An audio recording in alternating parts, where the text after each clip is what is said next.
민주당의 대선 예비 후보 등록이 어제부터 시작이 됐습니다. 이제 1차 관문은 7월 11일 예비 경선입니다. 6명만 남겨요. 그런데 후보 등록 첫날부터 단일화가 발표됐습니다. 이광재 의원과 정세균 전 총리가 7월 5일까지 단일화를 하겠다 이렇게 발표를 한 건데요. 민주당 적통 후보 만들기에 장정을 이어가겠다 이렇게 취지도 밝혔습니다. 적통 후보를 만든다. 이게 어떤 의미일까요? 또 단일화는 어디까지 이어질까요? 민주당 이광재 의원에게 직접 듣겠습니다. 이광재 의원님 어서 오세요. 네, 안녕하세요. 아니 보통 단일화라는 말 앞에는 늘 붙는 단어가 있잖아요. 막판 단일화. 네. 근데 어떻게 이번에는 이렇게 첫판 단일화를 시도하십니까? 민주당 자체가 위기에 처해 있습니다. 민주당에 좀 역동적인 경선이 필요하다는 생각이고요. 네. 또 하나는 민주당이 집권에 성공하려면 중산층의 지지를 얻어야 되는데 민생 아젠다, 실용적 진보, 유능한 진보의 목소리가 좀 더 많이 나와야 되겠다. 아, 예. 그러면 보통 이제 단일화가 이합집산으로 비춰지지 않으려면 그 후보들 간에 통하는 면이 있어야 되거든요. 그렇습니다. 이광재, 정세균, 이광재 두 후보 사이에 통하는 면은 바로 그런 면입니까? 네, 저희는 한 만난 30년 정도 됐는데요. 네. 결국 이 실용적 진보와 유능한 진보가 되지 않으면 결국 국민들에게 민폐가 심해진다. 특히 국가 경영에 있어서는 경제 외교가 한 70% 이상 되지 않습니까? 네.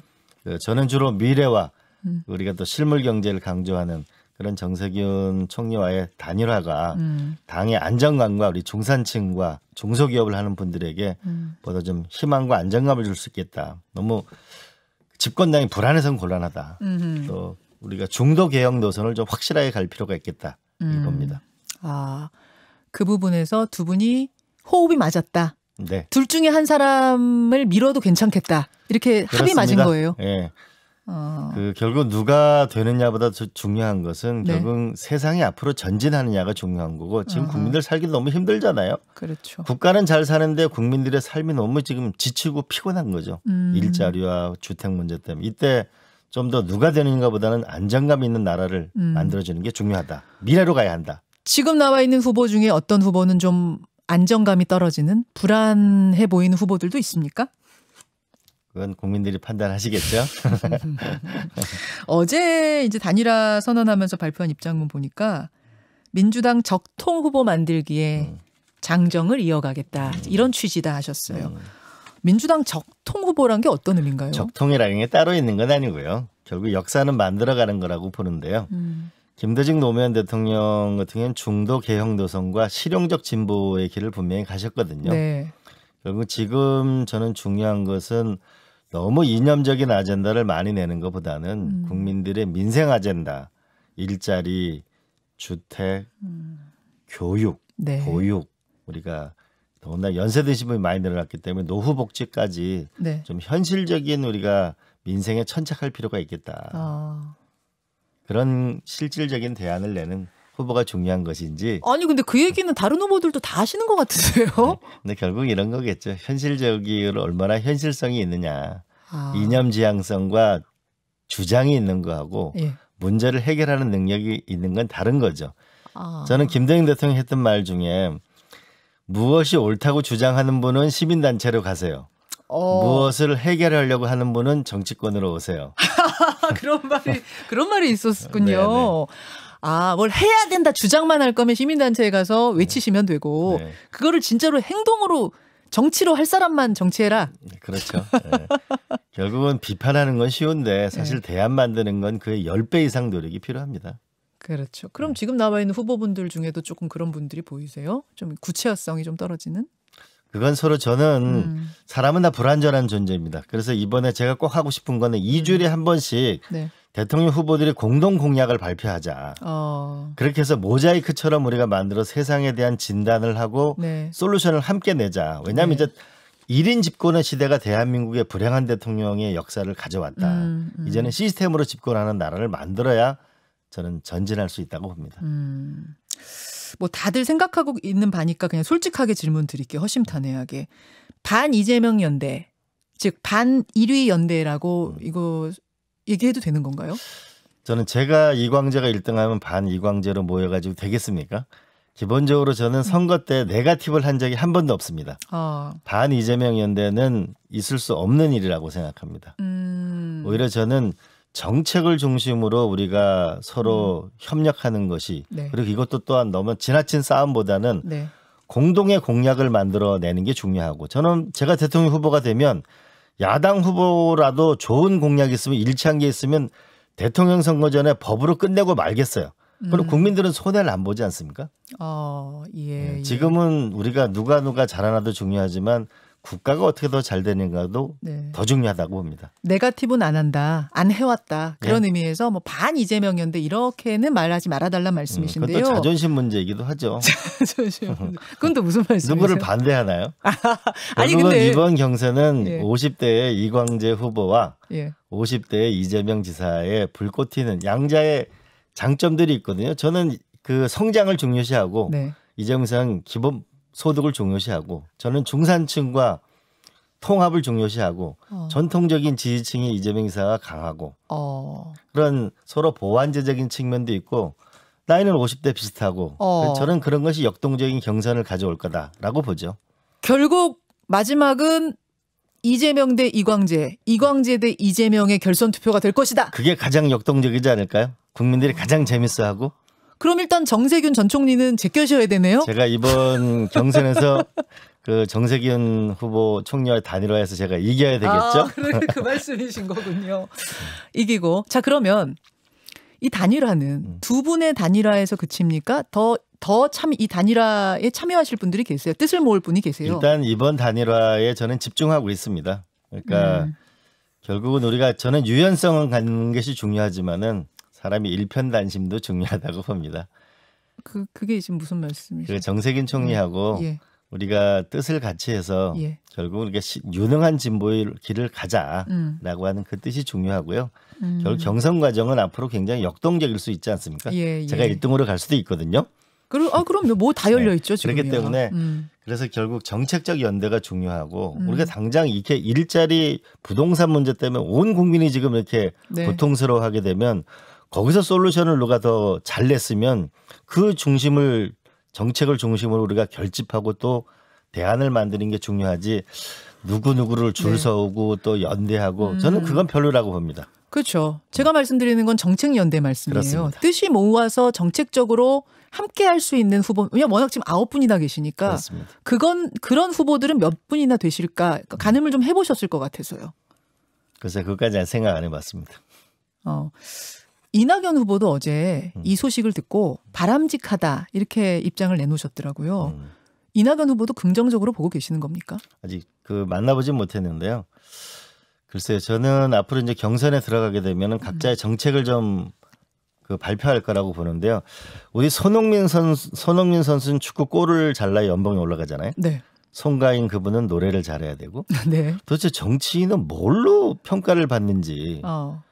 저는 이제 이걸 만들지 않으면 대한민국 정치는 계속 불행해질 거다. 똑부러지는 어떤 표준이 있어야 된다? 그렇죠. 잘하고 못하고 해. 이제 국민의 삶의 질, 일, 소득, 주거, 교육, 의료, 문화라는 지표를 만들어서 네. 여기가 이 국민의 삶의 질이 정치인의 성적표가 되는 나라.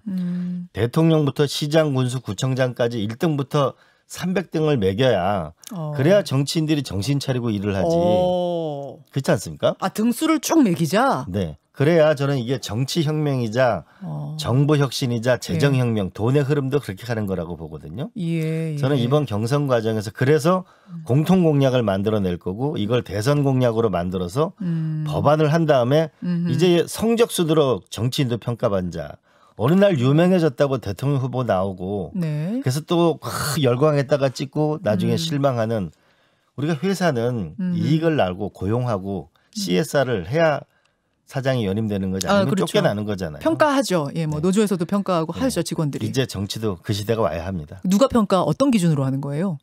제가 만들고 있는데 일자리, 네, 주거, 네, 교육, 네, 의료, 문화, 아이 돌봄, 어르신 돌봄. 이게 세계 OECD 삶의 질 지표와 유엔의 개발 지수와 WHO의 건강 도시를 제가 3년 동안 연구를 해보니까 네. 이게 인간이 살아가는 가장 기본적인 물질적 지표더라고요. 아, 그 지표를 가지고 성적을 매기겠다. 그렇죠. 대통령하고 누구 놓고 하는 거예요, 그러면? 대통령, 우리 시도지사, 네. 그다음에 정부 관계자, 네. 그다음에 시장, 군수, 구청장까지를 매겨야죠. 와. 마치 1년에 한 번씩 대학 평가하게 되면 모든 대학이 그 평가 점수에 들어가죠. 몰입하잖아요. 아니, 그러면 어떤 지사가 1등하고 뭐 대통령이 10몇 등 할 수도 있는 거예요? 그렇죠. 대통령은 근데 경쟁 상대가 혼자니까 대신 올라갔다 내려갔다가 있겠죠. 아, 그런 식으로. 시장, 군수, 구청장들은 또 저기 있겠죠. 문제는 네. 교육이 올라가느냐, 일자리가 올라가느냐, 내려가느냐 추세는 분명히 알 수 있는 거죠. 그 그래프를 다 만들겠다. 그렇죠. 그 이준석 국민의힘 대표가 이른바 이제 능력주의를 말하고 있고, 그 당의 정치인들은 자격 시험도 보겠다 이런 얘기를 했었거든요. 뭐 일맥상통하는 면이 있는 겁니까? 저는 그 능력주의라고 하는 부분에서 이런 성과 지표를 가지고 하는 것은 저는 찬성합니다. 그러나 어느 대학을 나왔다든지 말을 잘한다든지 그거하고는 다르다. 실적 중심의 평가는 저는 절대적으로 좋다고 봅니다. 아, 나중에 결과 중심. 그렇습니다. 그러니까 뭐 이준석 대표도 학교를 본다든지 그건 아니에요. 네. 그건 아니에요. 그래서 저는 우리 사회가 이제 그 평가를 정확하게 하는 그 사회가 오야 되는 거는 좀 분명하다. 그러나 우리가 하버드 대학에서 실험을 했거든요. 그 모든 일반 학교까지 해가지고 상위의 높은 학생들을 하버드 대학이 해보니까 네. 아주 성적이 떨어지는 학교라도 상위 5%에 들어온 친구들을 하버드 대학에 뽑아보니까 예. 비슷하더라. 그러니까 부모님의 출생이나 그 현재 조건들을 생각해 봤을 때 리더를 키워내는 것이 중요하다. 알겠습니다. 우리가 엘리트하고 리더는 좀 다르다고 봅니다. 그런 면에서 평가는 명확하게 하더라도 사회에 대한 헌신성도 중요하고 리더를 키워내는 것이 중요하다고 봅니다. 자, 그런 생각으로 대선에 도전한 이광재 후보. 단일화 방식은 일단 뭐 정세균 총리하고 단일화를 하게 되면 여론조사입니까? 투표입니까? 아니면 한 분이 양보입니까? 어떻게 가는 건가요? 양보는 아닐 것 같고요. 결국은 이제 오늘 부산부터 그 연설하고 질의응답하고 무한정. 이제 오늘부터 부산부터 시작합니다. 네네네. 그래서 그건 국민들이 판단할 건데 현재로 봐서는 제가 좀 불리하잖아요. 아니 아까 안 불리하시다면서요. 현재 여론조사는 불리한데 예. 결국 저는 민심을 믿으려고 합니다. 알겠습니다. 그리고 국민들은 결국 정세균 총리로 단일화가 되는 게 미래로 가는 걸까요? 아니면 이광재로 단일화하는 게 미래로 가는 걸까요? 그건 결국 운명에 맡길 수밖에 없죠. 뭐 여론조사가 될 가능성이 좀 커 보이네요. 그러면 아니 어느 언론에서는 양보로 갈 것으로 뭐 보인다 이러던데 그건 아니네요. 그건 어렵다고 봐야 되겠죠. 어렵죠. 알겠습니다. 지금부터 시작이죠. 이제 아까 이낙연 후보 얘기하다 이야기가 이렇게 갔는데 이낙연 후보도 언젠가 이 단일화 정책을 놓고 같이 연대하는 것에 손을 잡을 가능성도 있다고 보세요? 혹은 바라세요? 어떠세요? 그건 좀 더 봐야 될 것 같습니다. 바라지도 않으세요? 글쎄요. 그게 어떻게 될지는 더 지켜봐야 되겠죠. 경선 과정은 굉장히 다이나믹한 거니까요. 어디까지 손을 잡을지 두고 보시라. 네. 다이나믹한 역동성 지금 말씀하고 계세요. 그나저나 어제 사퇴한 최재형 감사원장을 향해서 탱크만 동원하지 않았을 뿐이지 반세기 전 쿠데타 같다. 그런 말씀하셨더라고요. 그럼 이 비유는 최재형 전 감사원장과 전두환 전 대통령이 오버랩되어 보인다. 뭐 이런 그런 건 아니고 비유입니까? 일종의 그 정치학의 용어로서 연성 쿠데타라고 하는데요. 연성 쿠데타? 네. 그 연성형의 쿠데타라고 그러는데 저는 그분이 그 국회에서 답변하는 과정을 보고 윤석열 총장이 답변하는 과정을 보면서 아, 대통령이 나오겠구나.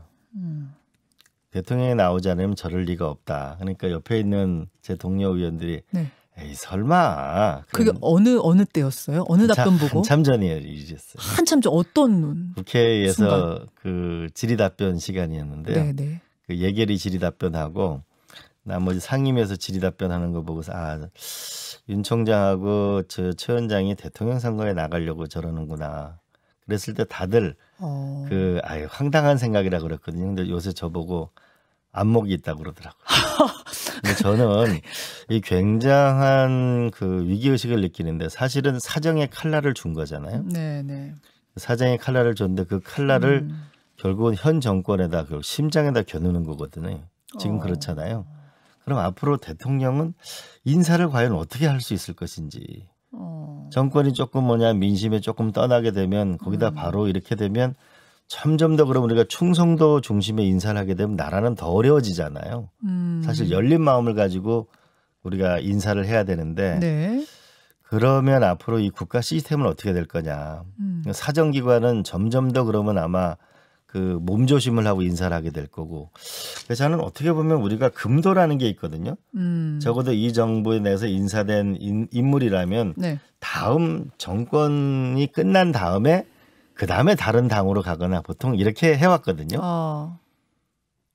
근데 금도를 넘어섰다. 이게 조금 제가 볼 땐 굉장히 좀 위험한 측면이 있다. 근데 중요한 것은 결국은 뭐 X파일이다 뭐 이런 얘기 많이 하는데 저는 별 관심이 없고 결국 국정 파일이 중요하겠죠. 그분들이 어떤 꿈과 어떤 비전을 갖느냐가 중요하다고 봅니다. 지금 정권이 민심에서 멀어지는 것 같자, 즉 이제 인기가 떨어지자 등을 돌리고 칼을 꼽는 거 아니냐, 이제 이런 금도를 넘어섰다 표현하셨는데 또 그분들 얘기를 들어보면은 민심에서 멀어지는 그러니까 안 좋은 방향으로 가기 때문에 나는 동조할 수가 없었고 내 말을 했다. 근데 그것을 바른 말이라고 보아주신 분들이 나를 지지해줬고 그래서 지지율이 올라갔고. 근데 두 측면이 뭐 다 이렇게. 있죠. 그러니까 우리가 그 정부에 소속돼 있었잖아요. 그럼 네. 문제를 해결해 나가는 방식이 있는 거죠.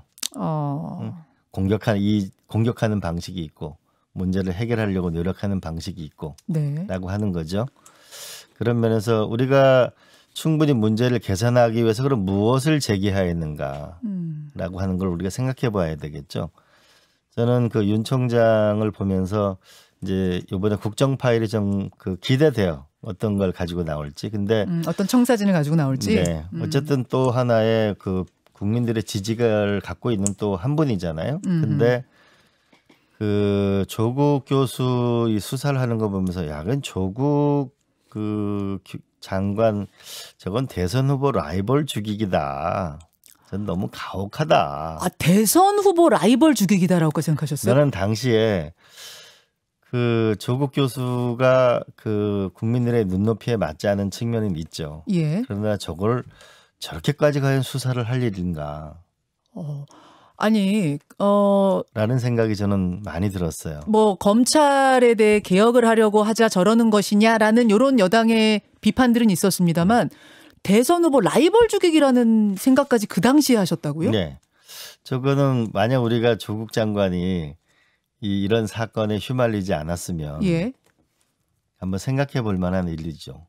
근데 그때는 윤석열 총장이 무슨 대권 이런 거하고는 아주 거리가 멀었고 그렇기 때문에 인사하신 거 아닙니까? 총장으로. 그랬죠. 근데 저는 이제 총장 임명되고 그 과정에 그 국회에서 쭉 봐왔잖아요. 네. 청문회 과정을 보면서 아, 대통령 선거에 꿈이 있구나. 그래서 그러니까 절대 아니라고 그랬어요. 민주당 의원들은. 네. 그럴 리가 없다고. 근데 한번 두고 보자고 했는데 요새 제 말이 맞았다고 그러죠. 와, 그러면은 저기 윤석열 총장이 총장 거의 되자마자 조국 전 장관 수사할 고무렵부터 이미 아, 저 사람 대선 나가겠구나라는 생각을 하셨다고요? 네, 검찰 개혁에 대해서 기본적으로 반대하는 것도 있지만 한번 두고 보자고 했는데 그게 현실이 되니까 그 동료 의원들은 야, 놀랍다라고 얘기했는데 저는 굉장히 씁쓸해요. 근데 어쨌든 그건 또 지나간 일이고 이제 얼마만큼의 결국 경제 외교가 한 국가에 한 7-80% 되잖아요. 네네. 거기 얼마나 준비된 것을 가져왔는가. 이젠 국정 파일을 보겠다 그 말씀. 네. 여기까지 오늘 말씀 듣겠습니다. 이광재 의원님 고맙습니다. 네, 많이 도와주십시오. 김현정의 뉴스쇼는 청취자 여러분의 참여로 이루어집니다. 트위터, 페이스북, 레인보우 게시판, 그리고 단문 50원, 장문 100원의 유료 문자 샵 1212, 우물정 1212 통해 참여하실 수 있습니다. 김현정의 뉴스쇼, 여러분과 함께 만듭니다.